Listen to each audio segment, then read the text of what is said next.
r/pettyrevenge teacher mocked me, so I used my lawyer's secrets to destroy her. You know what your problem is? Mrs. Henderson's voice cut through the classroom like a rusty knife. You think daddy's money can buy you talent? 28 pairs of eyes locked onto me as she waved my essay in the air like a surrender flag. My face burned as she continued her performance, clearly enjoying the spotlight. This is what happens when children grow up thinking they're special. She adjusted her wire-rimmed glasses with theatrical precision. When mommy and daddy hire tutors and buy their way into honors classes, but forget to actually teach their precious angel how to write. I stared at my desk, willing myself to disappear. The essay she was mocking had taken me 3 drafts and countless late nights. I'd researched, outlined, and revised until my eyes crossed. It wasn't perfect, but it definitely wasn't the disaster she was making it out to be. The thesis statement alone. She paused for dramatic effect, scanning the room to ensure she had everyone's attention. It reads like it was written by someone who learned English from a legal dictionary. Oh wait, she snapped her fingers with mock realization. That's probably exactly what happened. A few students snickered. Sarah Martinez shot me a sympathetic look from across the room, but most of my classmates just stared, grateful it wasn't them in the crosshairs. This wasn't the first time. For 3 months now, Mrs. Henderson had made me her personal punching bag. It started small, dismissive comments about my privileged perspective during class discussions, eye rolls when I raised my hand, the occasional sarcastic remark about how some students have advantages others don't. But it had escalated. Last week, she made me read my creative writing assignment aloud, then stopped me mid-sentence to ask the class if they could identify the exact moment where authenticity dies.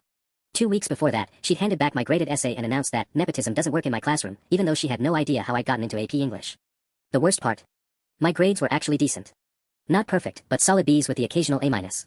My writing had improved throughout the semester, or at least, I thought it had. Mrs. Henderson seemed determined to convince me otherwise. The real tragedy, she continued, still holding my essay like evidence in a murder trial, is that there are students in this very room who work twice as hard for half the recognition. Students who actually earned their seat at this table. My jaw clenched. I'd earned my spot in AP English the same way everyone else had, through my sophomore year grades and a qualifying exam. But Mrs. Henderson had constructed her own narrative about me, and facts weren't going to get in the way of a good story. She finally placed my essay on my desk, leaning down so only I could hear her next words, maybe it's time to consider regular English. I'd hate for you to struggle through another semester here. As she walked away, I stared at the red ink bleeding across my paper like wounds. But something else was bleeding too, my patience. That afternoon, I sat in my car in the school parking lot, hands shaking with rage and humiliation. I pulled out my phone and did something I'd never done before. I started recording a voice memo, documenting everything I could remember about what had just happened. 3 months of abuse was enough. Mrs. Henderson had no idea who she was dealing with. Time to show her. The voice memo lasted 14 minutes. When I finished, my throat was raw and my hands had finally stopped shaking. I saved it with the date and time, then sat there staring at my phone screen. Growing up in a house where dinner conversations revolved around depositions and discovery requests had its advantages. I knew that documentation was everything. But I also knew that one incident, no matter how humiliating, wasn't enough to build a case that would stick. I needed patterns. I needed witnesses. I needed evidence that couldn't be dismissed as teenage dramatics. The next morning, I arrived at school 30 minutes early and headed straight to the guidance office. Mrs. Patterson looked up from her coffee as I knocked on her open door. Alex. You're here early. Everything okay? I'd rehearsed this conversation in my head all night. I wanted to ask about transferring out of AP English. Maybe into Mr. Rodriguez's class. Her eyebrows shot up. Transferring? But it's already November. You'd be behind in any other section, and your grades in Henderson's class are. She pulled up something on her computer. You're sitting at a B- average. That's solid work. I know, but I don't think Mrs. Henderson and I are a good fit. Mrs. Patterson leaned back in her chair, studying my face. Has something specific happened? Because if there's a problem. No, I said quickly. Nothing specific. I just think I might do better with a different teaching style. She was quiet for a moment, and I could see her weighing something in her mind. Alex, you're not the first student to come to me about Mrs. Henderson this semester. My pulse quickened. Really? I can't discuss other students' situations, but... She paused, choosing her words carefully. Let me ask you this, if something was happening in class that made you uncomfortable, you tell me, right? Because my door is always open. I nodded, filing away every word of this conversation. Of course. Good. Now, about that transfer, let me see what I can do. It might take a few days to arrange. Perfect. A few days was exactly what I needed. That afternoon in AP English, I sat with my phone discreetly positioned on my desk, voice recorder app ready. I'd practiced the motion until I could start recording without looking. Mrs. Henderson was in rare form, apparently energized by yesterday's performance. During our discussion of The Great Gatsby, she called on me to analyze Nick Carraway's reliability as a narrator. I gave what I thought was a thoughtful response about how Nick's privileged background might color his perspective, but how that didn't necessarily make him unreliable, just limited. Mrs. Henderson's smile was razor-sharp. Interesting that you'd identify with a privileged character, Alex. Though I suppose it's easier to defend what you know. A few students laughed. But you're missing the point entirely. Nick's privilege doesn't just limit his perspective, it blinds him to reality. Much like how some people can't see past their own advantages to understand genuine struggle. My thumb found the record button. Can you elaborate on that? I asked, keeping my voice steady. Well, when you've never had to work for anything, when opportunities just fall into your lap because of who your parents are, it becomes impossible to recognize authentic merit. Nick sees what he wants to see, just like people who mistake privilege for talent. The classroom was dead silent. Even the students who usually enjoyed the show looked uncomfortable. So you think privilege always corrupts perspective? I pressed. Mrs. Henderson's eyes glittered with something that might have been malice. I think some people need to learn that the real world doesn't care about their last name. I smiled and stopped the recording. Game on. That night, I transcribed the recording word for word, noting the exact time stamps and Mrs. Henderson's tone.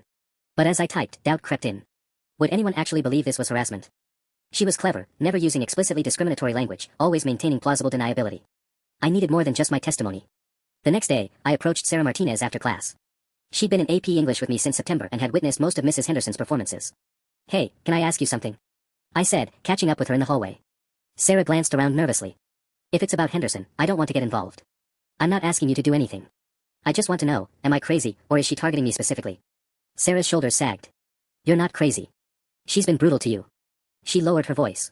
But Alex, she's tenured. She's been here for 15 years. What do you think is going to happen if you complain? She'll just make your life worse. What if I told you she's done this before? To other students? Sarah stopped walking. What do you mean?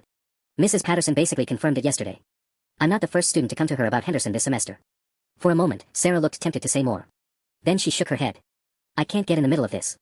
I need her recommendation letter for college applications. I'm sorry. I understood, but it stung. Fear was Mrs. Henderson's greatest weapon, the fear that speaking up would only make things worse. At lunch, I sat with Marcus Webb and Jenny Chin, two juniors I'd known since middle school. I decided to test the waters. You guys ever have Henderson for anything? I asked casually. Marcus made a disgusted face. Had her for regular English sophomore year. Worst 10 months of my life. She hated me from day one, Jenny added. I swear she had it out for anyone whose parents went to college. My attention sharpened. What do you mean? She'd make these comments about how some students had unfair advantages because their parents could help with homework. Never mind that my mom worked double shifts to put herself through nursing school. Jenny's voice grew bitter. Henderson acted like having educated parents was cheating. Marcus nodded. She pulled the same crap with me. Found out my dad was an engineer and suddenly everything I wrote was inauthentic and disconnected from real experience. Did you ever report it? Both of them laughed, but there was no humor in it. Report what? Marcus said. That our teacher was mean to us. They'd tell us to work harder and stop complaining. This was the pattern I needed to document, but it was also my biggest obstacle. Mrs. Henderson had been doing this for years, creating a climate where students felt helpless and adults dismissed their concerns as typical teenage drama. But there was something Marcus and Jenny didn't know, something Mrs. Henderson didn't know either. My mom wasn't just a prominent attorney. She specialized in employment discrimination and civil rights cases. I'd spent years listening to her strategize about hostile work environments, documenting patterns of harassment, and building cases that seemed impossible to prove. School policies were just another form of employment law. Students had rights too. That evening, I opened my laptop and began researching. Our school district's anti-bullying policy. State regulations about educator conduct. Federal guidelines about hostile educational environments. Mrs. Henderson thought she was untouchable because she was tenured, because she'd been getting away with this for years. She was about to learn that tenure wasn't armor against a well-documented civil rights complaint. The research consumed me for the next 3 days. I printed out district policies, highlighted relevant sections of the state education code, and cross-referenced federal anti-discrimination guidelines until my eyes burned. What I found was both encouraging and terrifying. Mrs. Henderson was violating at least 6 different policies, creating a hostile educational environment, demonstrating bias based on socioeconomic status, and engaging in what the district handbook specifically called targeted harassment disguised as academic criticism. The problem was proving it. I had my recordings, my detailed notes, and testimony from Marcus and Jenny about her past behavior. But I needed something more concrete, something that couldn't be dismissed as hearsay or teenage complaints. Friday morning brought my opportunity wrapped in disaster. Mrs. Henderson handed back our latest essays on The Great Gatsby with her usual theatrical flair. When she reached my desk, she didn't just place the paper down, she let it flutter dramatically to the floor. Oops, she said, not bothering to hide her smirk. I bent to retrieve it, and my stomach dropped. A 67. D+. Red ink covered every paragraph like bloodstains. But as I read through her comments, something shifted inside me from humiliation to cold calculation. This wasn't just harsh grading, it was character assassination disguised as feedback. Lacks authenticity and genuine insight, she'd written in the margins. The author's privileged worldview prevents any real understanding of the text's themes about class and social mobility. At the bottom, in larger script, perhaps consider how your advantages have blinded you to the struggles Fitzgerald actually depicts. This work reflects someone who has never faced real adversity. The comments weren't about my writing. They were about who she thought I was. I photographed every page of the essay, making sure the timestamp was visible. Then I did something that surprised even me. I raised my hand. Mrs. Henderson, could you clarify your comment about my privileged worldview? I want to make sure I understand how to improve. Her eyes lit up like she'd been given an early Christmas present. Of course, Alex. You see, when analyzing literature about class struggle, it's essential to approach it from a place of genuine understanding. Your essay reads like someone who's never actually worried about money, never wondered if they'd be able to afford college, never watched their parents sacrifice for basic necessities. But how do you know what my family's financial situation is? The question hung in the air like smoke. Several students shifted uncomfortably. Mrs. Henderson's smile faltered for just a moment before returning full force. Well, it's evident in your writing. The assumptions you make, the perspectives you take for granted. Good writers draw from authentic experience. So you're saying my grade is based on my assumed background rather than the quality of my analysis? Now she looked genuinely annoyed. Your grade is based on the quality of your work, which reflects your limited perspective. Could you point to specific examples in my thesis or supporting arguments that demonstrate this limited perspective? I watched her scan my essay, realizing she'd have to either admit she was grading based on assumptions about my identity or find actual flaws in my argumentation. Your entire premise is flawed, she said finally. You argue that Gatsby's pursuit of wealth is noble rather than destructive, which shows a fundamental misunderstanding of Fitzgerald's critique. Except that wasn't my argument at all. I'd actually written about how Gatsby's obsession with wealth corrupted his capacity for genuine love. Either she hadn't read my essay carefully, or she was deliberately misrepresenting it. Could you show me where I made that argument? Because I actually wrote the opposite. The classroom was so quiet I could hear the fluorescent lights humming. Mrs. Henderson flipped through my pages, her confidence visibly cracking. Here, she said, pointing to a paragraph. You state that Gatsby's dedication is admirable. I said his dedication to the idea of love was admirable, but that his methods were ultimately destructive to everyone involved, including himself. That's literally the opposite of calling his pursuit of wealth noble. She was trapped, and we both knew it. Either admit she'd misread my essay, or double down on an interpretation that was demonstrably false. She chose option 3, deflection through authority. I think I'm qualified to interpret your work, Alex. Perhaps you should focus less on arguing and more on improving your writing. But the damage was done. I'd forced her to either lie about my work or admit she wasn't reading carefully. Several students were now looking at my essay curiously, probably wondering what I'd actually written. More importantly, I'd gotten everything on recording. That afternoon, I transcribed the entire exchange, complete with her false claims about my argument. This wasn't just harassment anymore, it was academic dishonesty. But as I sat there reviewing my evidence, my phone buzzed with a text that made my blood run cold. Alex, this is Sarah Martinez. We need to talk. Henderson just called me out of class. She knows you've been asking questions. My hands went numb as I stared at Sarah's text. Mrs. Henderson was making moves, which meant I was running out of time to build my case properly. I needed to accelerate my timeline, but I also couldn't afford to make mistakes.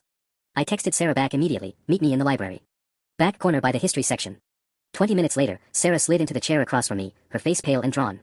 She pulled me out of calculus, Sarah whispered, glancing around nervously even though we were alone. Said she wanted to discuss my academic trajectory and whether I was associating with students who might negatively impact my college prospects. My stomach dropped. She threatened you. Not directly. She's too smart for that. Sarah's voice was barely audible. She talked about how important teacher recommendations are for college applications, how she'd hate to see a promising student make poor choices about loyalty. She never said your name, but we both knew what she meant. The brilliance of it was sickening. Mrs. Henderson was using the same system that protected her, the power imbalance between teachers and students, to silence potential witnesses. Sarah, I'm sorry. I never meant. Alex, stop. She leaned forward, her expression shifting from fear to something harder. I've been thinking about this since yesterday, and I realized something. She's not just targeting you anymore. By threatening me, she's made this my problem too. I felt a spark of hope. What are you saying? I'm saying I'm tired of being afraid of her. Sarah pulled out her phone. I've been keeping notes since sophomore year. Every cruel comment, every time she made me feel like garbage for having parents who gave a damn about my education. I started writing it down because my therapist said it might help me process why I was so anxious all the time. She scrolled through what looked like hundreds of entries. Want to hear about the time she told me my essay on immigrant experiences was performative because my family clearly valued education too much to represent authentic struggle?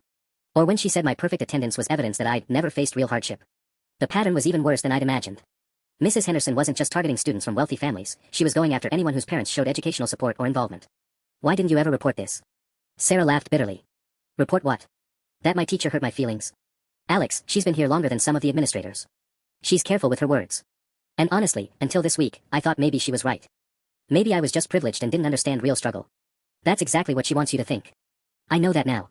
Sarah's jaw tightened. Especially after she tried to intimidate me today. That crossed a line. We spent the next hour comparing notes, and the picture that emerged was devastating. Mrs. Henderson had been systematically targeting students for years, always choosing victims who were unlikely to be believed or too afraid to speak up. Students with educated parents, good grades, college ambitions, anyone who represented what she seemed to see as undeserved advantage. There's something else, Sarah said as we prepared to leave. Marcus wasn't the only one she targeted sophomore year. Tommy Rodriguez, you know, the valedictorian who transferred schools junior year. His mom works with my mom at the hospital. He didn't transfer because of academics. He transferred because Henderson made his life hell, and when his parents complained, the administration basically told them their son needed to develop thicker skin. This was huge. Tommy's departure had been a scandal. Losing the top student mid-high school was the kind of thing that reflected poorly on everyone involved. If I could prove Mrs. Henderson had driven him away. Do you think he'd talk to us? Maybe. His mom still complains about how the school handled it. As we walked toward the exit, my phone buzzed with an email notification. The sender made my blood freeze, menderson@districtschools.edu.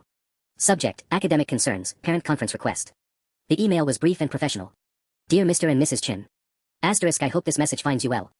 I'm writing to request a meeting regarding Alex's performance in AP English. I have some concerns about their recent work and attitude that I believe would benefit from parental involvement.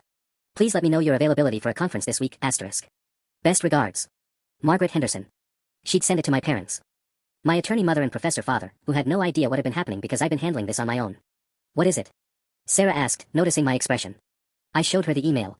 She's forcing my hand. Making me involve my parents before I'm ready. Maybe that's not a bad thing. You said your mom's a lawyer, right? It's complicated. I closed my phone, mind racing. If my parents get involved too early, it becomes about them instead of about the pattern of behavior. Henderson can claim this is just helicopter parents overreacting to normal academic criticism. But as we reached the parking lot, I realized Mrs. Henderson had made a critical error.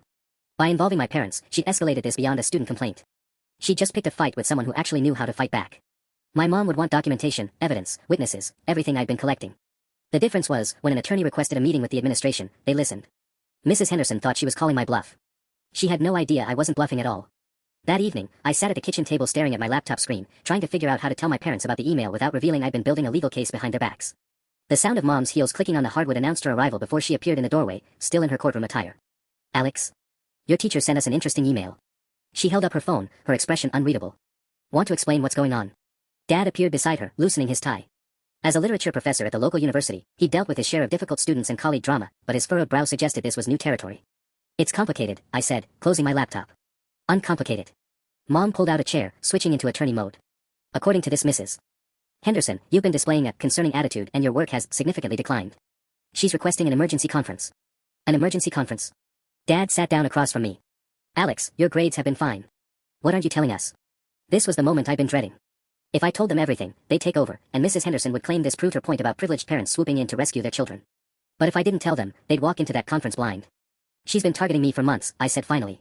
Making comments about our family, grading me unfairly, humiliating me in front of the class. Mom's expression sharpened. Targeting you how? I pulled out my phone and played the recording from Friday's class. As Mrs. Henderson's voice filled the kitchen, describing my privileged worldview and limited perspective, I watched my parents' faces transform. Dad's jaw tightened when she misrepresented my essay argument. Mom's eyes went cold during the part about my assumed background. When the recording ended, the silence stretched uncomfortably long. How long has this been going on? Mom's voice was dangerously quiet. Since September. But it's gotten worse lately. And you didn't tell us because. Because I knew you'd react exactly like this. I gestured at their expressions. She'll say I can't fight my own battles, that Mommy had to come rescue me. It'll prove every point she's made about privilege and entitlement. Dad leaned back, processing. Alex, what exactly were you planning to do about this? I hesitated, then decided honesty was my only option. I've been documenting everything. Recordings, transcripts, witness statements. I found other students she's done this to. I've researched district policies, state education codes, federal guidelines about hostile educational environments. Mom blinked. You've been building a case. I've been protecting myself. For a moment, pride flickered across her face before concern took over. Sweetheart, this is serious. If what you're describing is accurate, she's violated multiple policies and possibly civil rights statutes. But you can't handle this alone.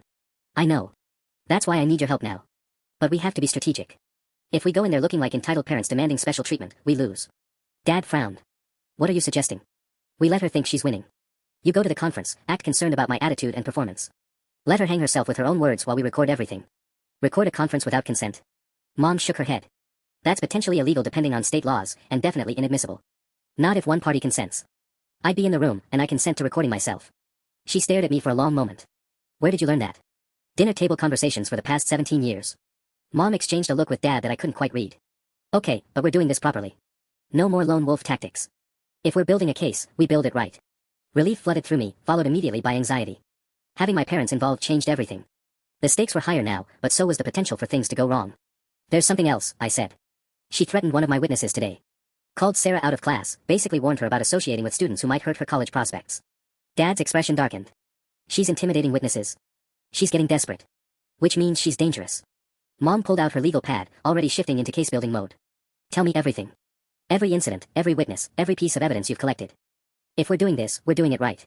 As I began recounting 3 months of systematic harassment, one thought kept circling through my mind. Mrs. Henderson had no idea what she'd just unleashed. The conference was scheduled for Tuesday morning during my first period. Mom had strategically arranged to attend alone, less threatening, she explained, though I suspected she had other reasons. Dad would be on standby, and I'd be pulled from class to join halfway through. Monday night, we rehearsed like we were preparing for trial. Remember, you're a concerned parent responding to a teacher's request, I coached Mom as she reviewed her notes. You don't know about the pattern yet. You're just worried about my attitude and grades. I've been doing this longer than you've been alive, she reminded me, but she was smiling. Though I have to admit, it's strange having my teenager strategize my approach. Just don't go full attorney mode too early. Let her reveal the bias first. Tuesday morning crawled by. I sat in AP history trying to focus on World War II causes while my phone buzzed with updates from Mom. Asterisk conference started. Henderson very professional so far, asterisk.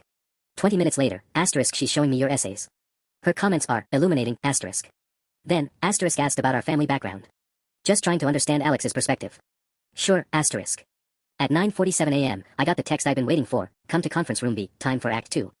I found them in the small conference room near the main office. Mrs. Henderson sat across from my mother, a stack of my assignments spread between them like evidence in a trial. Both women looked up as I entered, their expressions carefully neutral. Alex, Mrs. Henderson said with synthetic warmth. Please, sit down. Your mother and I have been having a very productive conversation about your recent performance. I took the chair next to Mom, noting the small recording device partially hidden under her portfolio.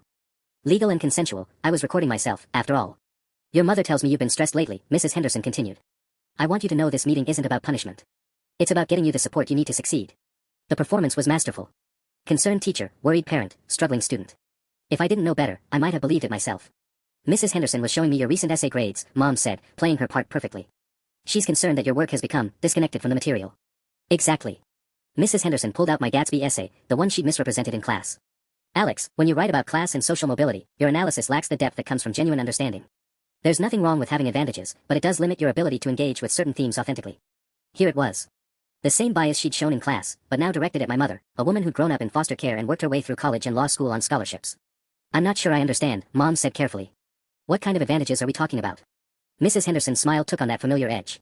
Well, it's clear Alex comes from an educated, financially stable background. That perspective shapes their writing in ways that can be limiting when analyzing literature about struggle and hardship. And you've determined our family's financial situation how? The temperature in the room dropped 10 degrees. Mrs. Henderson's smile wavered as she realized she'd walked into dangerous territory. It's evident in Alex's work. The assumptions, the lack of connection to economic hardship. Show me. Mom's voice carried the quiet authority that made opposing counsel nervous in depositions. Mrs. Henderson fumbled through my essay, looking for evidence that didn't exist. Here, she said finally, pointing to a paragraph. Alex writes about Gatsby's understandable desire to reinvent himself. Only someone who's never faced real financial pressure would romanticize that kind of desperation. Mom leaned forward, reading the passage. This paragraph argues that Gatsby's reinvention was understandable but ultimately destructive. How does that romanticize desperation? The tone suggests sympathy for his methods. Sympathy and approval are different things. My reading suggests Alex understands Gatsby's motivation while condemning his actions. Mrs. Henderson was floundering, and we all knew it. She'd built her case on assumptions about my background rather than the actual content of my work. But then she made the mistake I'd been hoping for. Perhaps, she said, straightening in her chair, this is exactly the problem. When parents get too involved in interpreting their children's work, it prevents authentic growth. Alex needs to develop their own voice, not rely on family advantages. Mom went very still. Family advantages? I simply mean that some students have more support at home than others. It's important that Alex learns to succeed independently. By grading them based on your assumptions about that support rather than the quality of their work. The question hung in the air like a blade. Mrs. Henderson's professional mask was cracking, revealing the bias underneath. I grade based on academic merit alone. Then explain why Alex received a D+ on an essay that demonstrates clear thesis development, textual evidence, and sophisticated analysis. I watched Mrs. Henderson realize she was no longer facing a concerned parent. She was facing a lawyer. The silence stretched for what felt like an eternity. Mrs. Henderson's eyes darted between my mother and me, and I could practically see her recalculating the entire situation.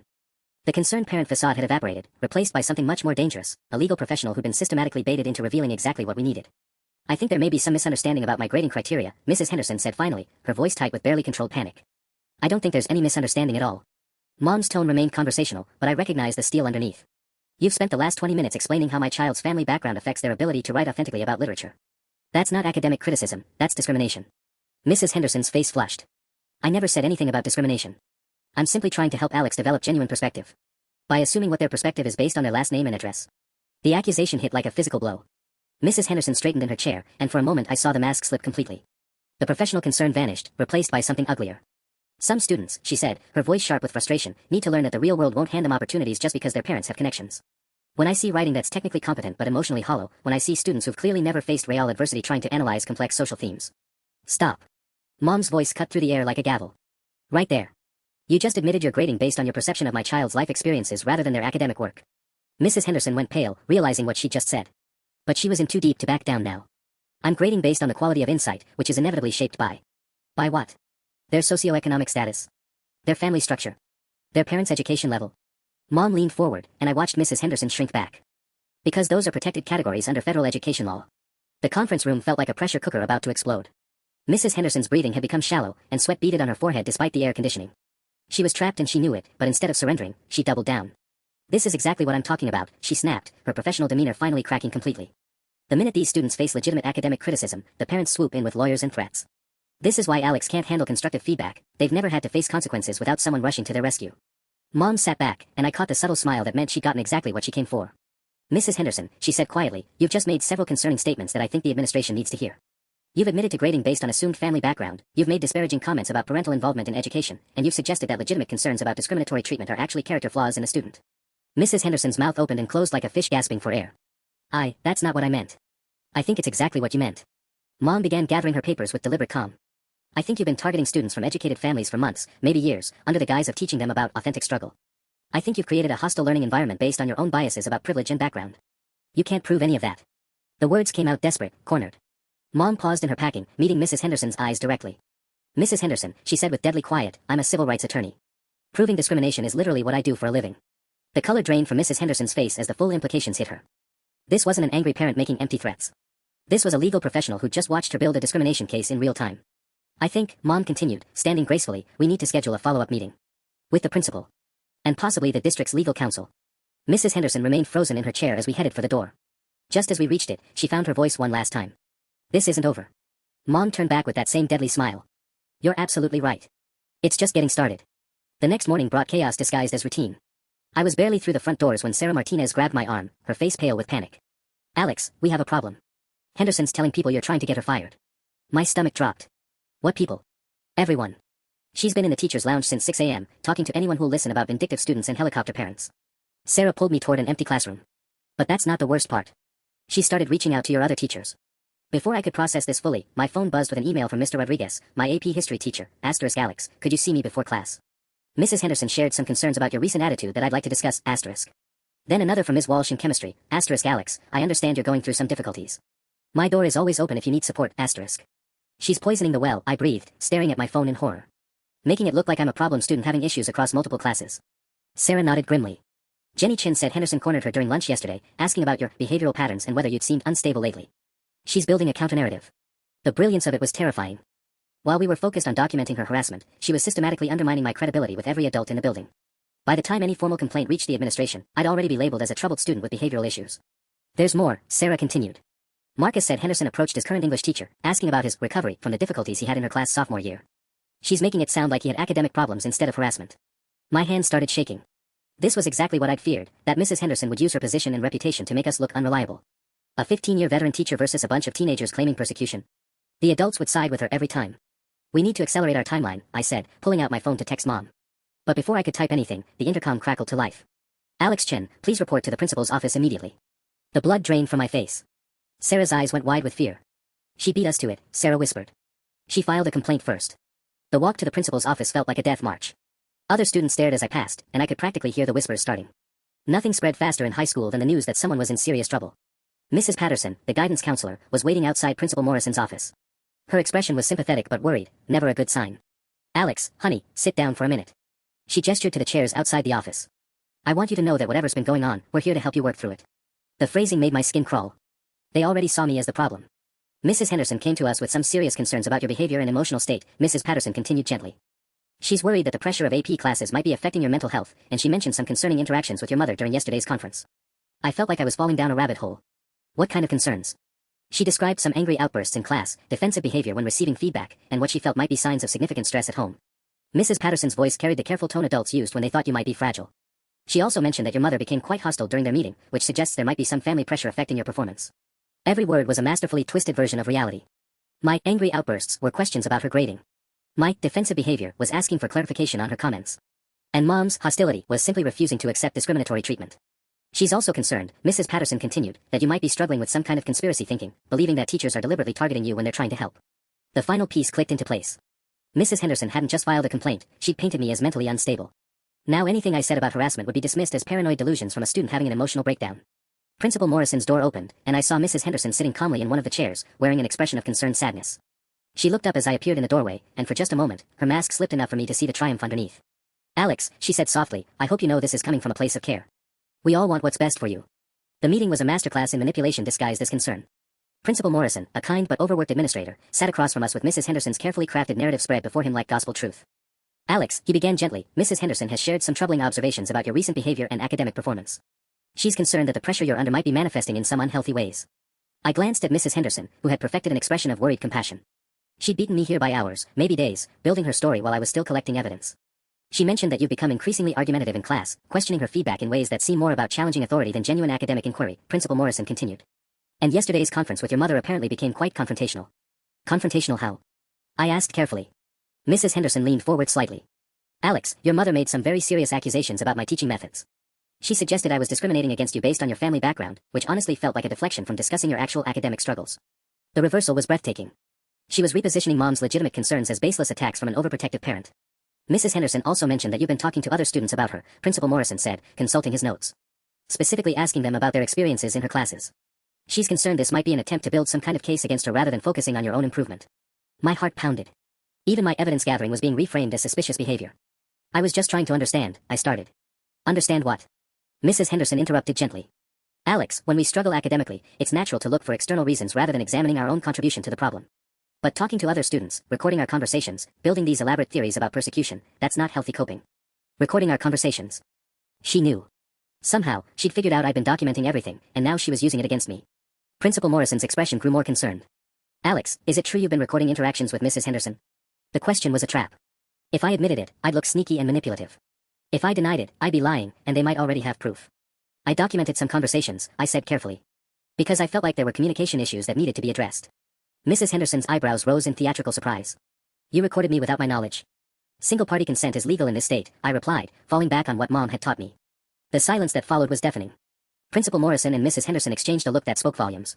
Alex, Principal Morrison said slowly, the fact that you know the legal technicalities around recording people suggests a level of premeditation that's quite concerning. This isn't how students typically handle academic challenges. Every legal fact I'd learned, every strategic move I'd made, was being twisted into evidence of instability. My preparation looked like obsession. My documentation looked like paranoia. My mother's advocacy looked like helicopter parenting run amok. I think, Mrs. Henderson said with practiced gentleness, we need to consider whether Alex might benefit from some counseling support. The level of stress they're experiencing seems to be creating some distorted thinking patterns.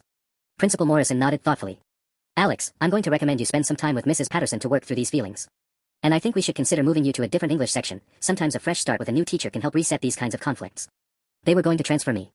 Make Mrs. Henderson's problem disappear while painting it as support for my mental health. She'd get to keep targeting other students while I'd be labeled as the unstable kid who couldn't handle legitimate criticism. But as I sat there watching my carefully built case crumble into accusations of paranoid behavior, my phone vibrated with a text from an unknown number. Asterisk, this is Tommy Rodriguez. Sarah Martinez gave me your number. We need to talk. Today, asterisk. Mrs. Henderson had made one critical error in her counterattack. She'd forgotten that some of her victims were no longer within her reach. And some of them had been waiting years for someone to finally fight back. The meeting with Principal Morrison ended with me being escorted to Mrs. Patterson's office for an immediate wellness check. As I sat there answering questions designed to assess my mental stability, Tommy Rodriguez's text burned in my phone like a lifeline I couldn't yet grab. Alex, I want you to know this is a safe space, Mrs. Patterson said, settling into her chair with a concerned expression. Mrs. Henderson and Principal Morrison are worried about the stress you're under. Sometimes when we feel overwhelmed, our minds can create patterns that aren't really there. The clinical language made my skin crawl. They weren't just dismissing my complaints, they were pathologizing them. I'm not imagining anything, I said carefully, knowing that protests would only reinforce their narrative. I just think there's been some miscommunication about my academic performance. Mrs. Patterson made a note. Mrs. Henderson mentioned you've been reaching out to former students, asking about their experiences. Can you help me understand what you were hoping to accomplish with that? Every question was a trap. Admit I was building a case, and I looked obsessive. Deny it, and I looked dishonest. Mrs. Henderson had choreographed this perfectly. I wanted to understand if other students had similar communication issues, I said finally. And what did you discover? Before I could answer, there was a knock on the door. Mom appeared in the doorway, her expression thunderous. I got your message, she said to Mrs. Patterson, then looked at me. Are you okay? Actually, Mrs. Patterson said quickly, I think it might be better if Alex and I finished our conversation first. Sometimes parental presence can influence a student's ability to speak openly about stress at home. The implication was subtle but clear, they suspected my problem stemmed from family pressure. Mom's involvement yesterday had been reframed as evidence of a problematic home environment. Mom's eyes flashed with recognition. I see. And who suggested that my presence might be inhibiting honest communication? Mrs. Patterson shifted uncomfortably. It's just standard protocol when we're concerned about student welfare. Protocol suggested by Mrs. Henderson, I assume. The guidance counselor's silence was answer enough. Mom pulled out her phone. Alex, we're leaving. Now. Mrs. Chen, I don't think that's advisable, Mrs. Patterson said, standing quickly.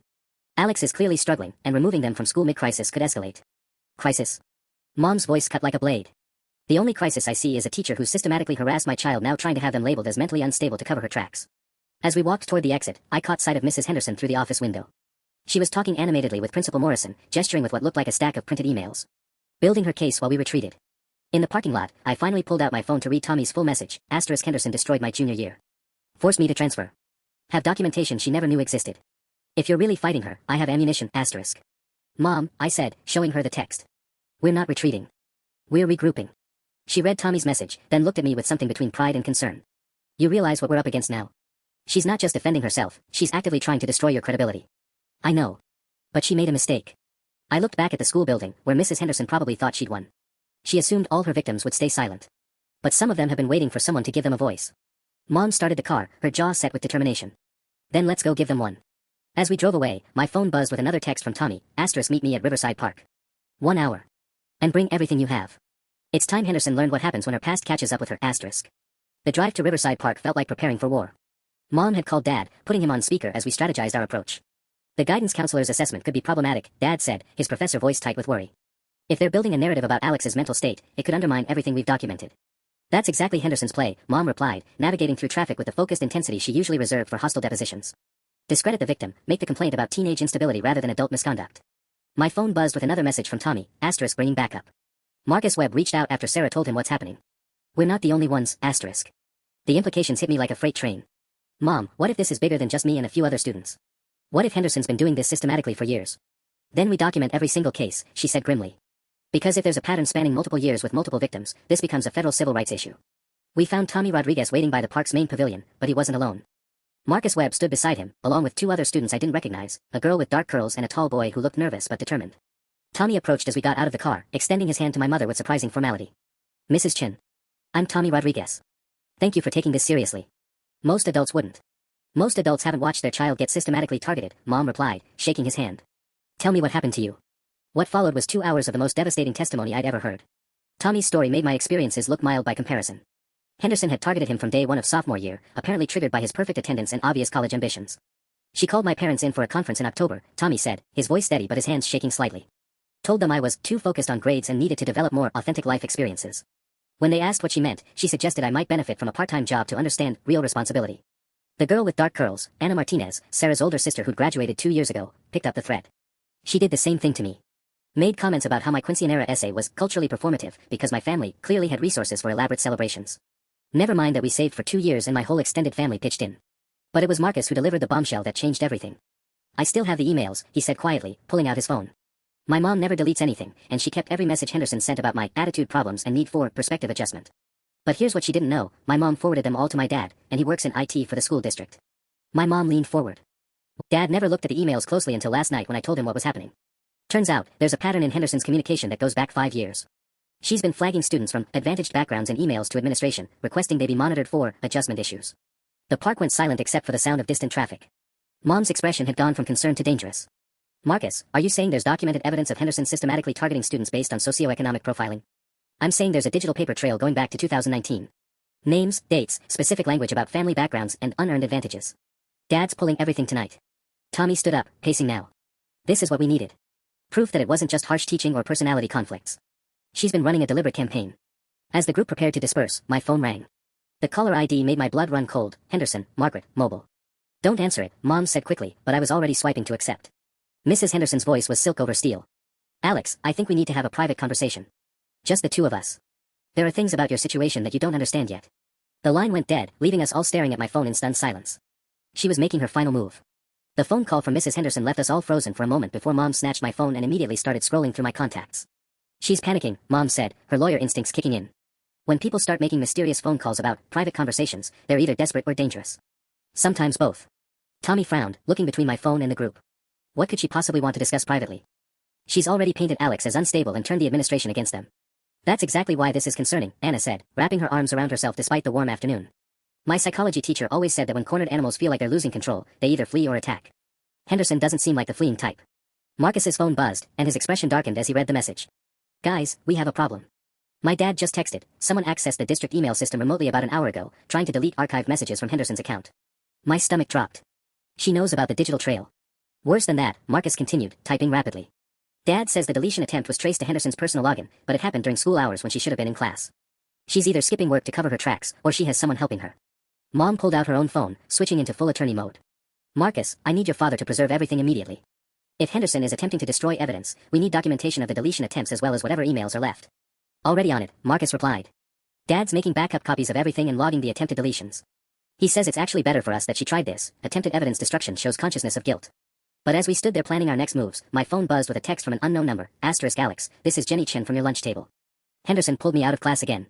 She knows about your meeting at the park. Someone saw you, *. The blood drained from my face as I showed the message to the group. Mrs. Henderson wasn't just covering her tracks, she was actively monitoring my movements. How could she possibly know we were here?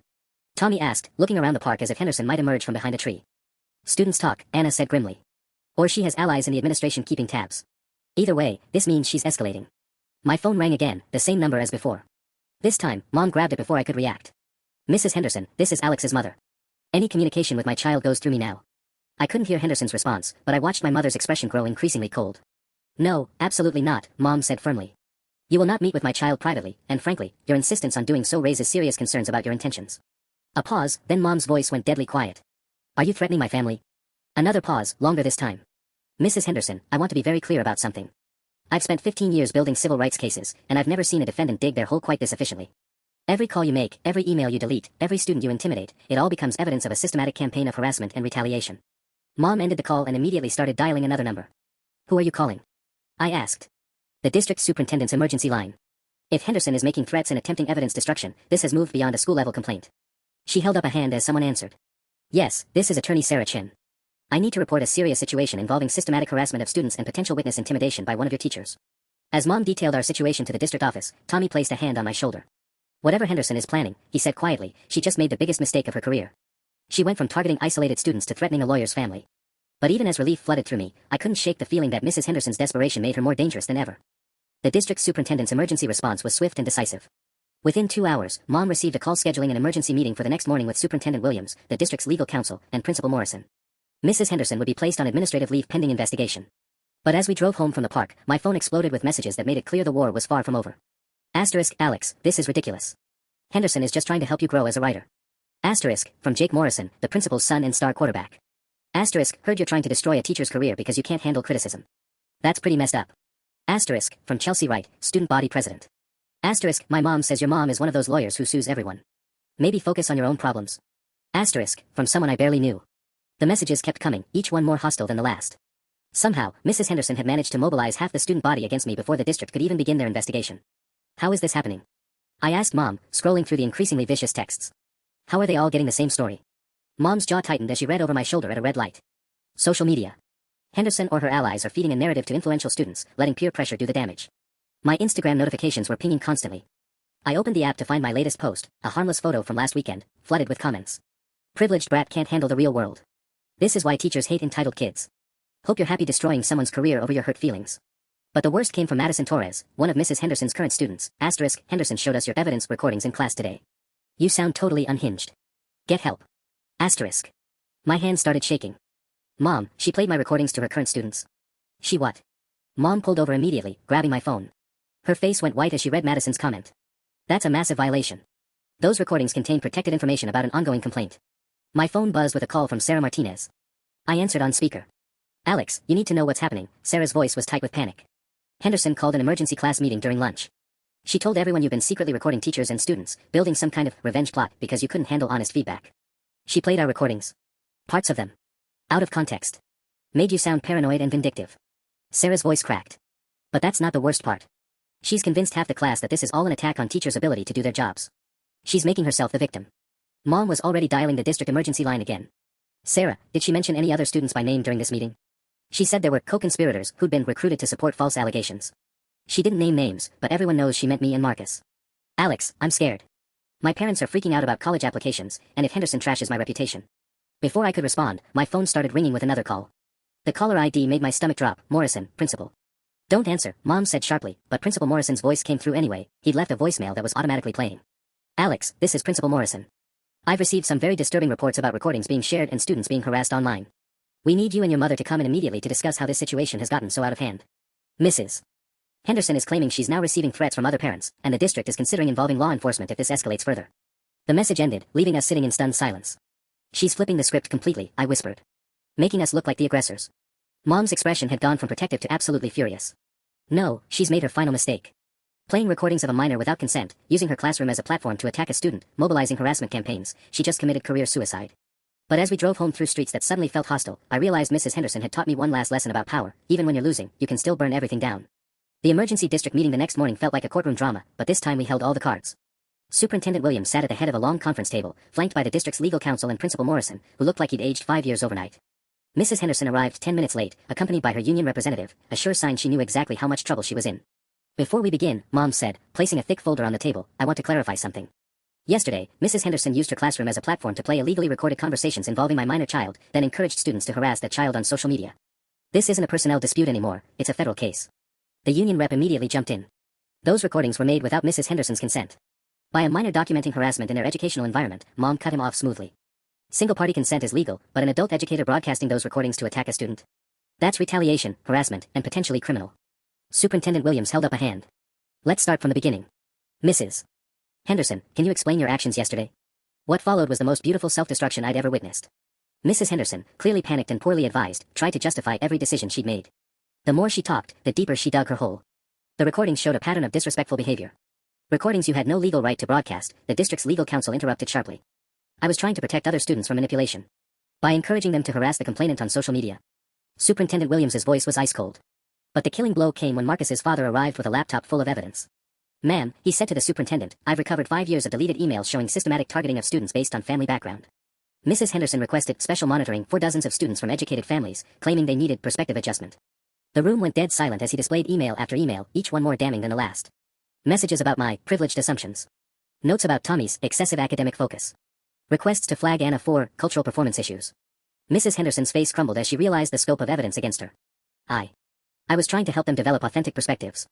By discriminating against them based on their parents' education and income level. The legal counsel shook his head. Mrs. Henderson, you've violated federal anti-discrimination statutes, state education codes, and district policies. The liability exposure here is enormous. The meeting ended with Mrs. Henderson's immediate termination and a commitment from the district to conduct a full review of her past students' grades. Within hours, the story had shifted completely, from troubled student attacks beloved teacher to district fires educator for systematic discrimination. The social media harassment stopped immediately once students realized they'd been manipulated into attacking a harassment victim. Apology messages started flooding in, though I was surprised to discover I felt no satisfaction in their regret. 2 weeks later, I sat in Mr. Rodriguez's AP English class, the transfer Mom had requested, working on a new essay about justice and accountability in literature. The irony wasn't lost on me that Mrs. Henderson had been right about one thing, authentic perspective did matter in writing. I just hadn't expected to gain mine by learning how to fight back against injustice.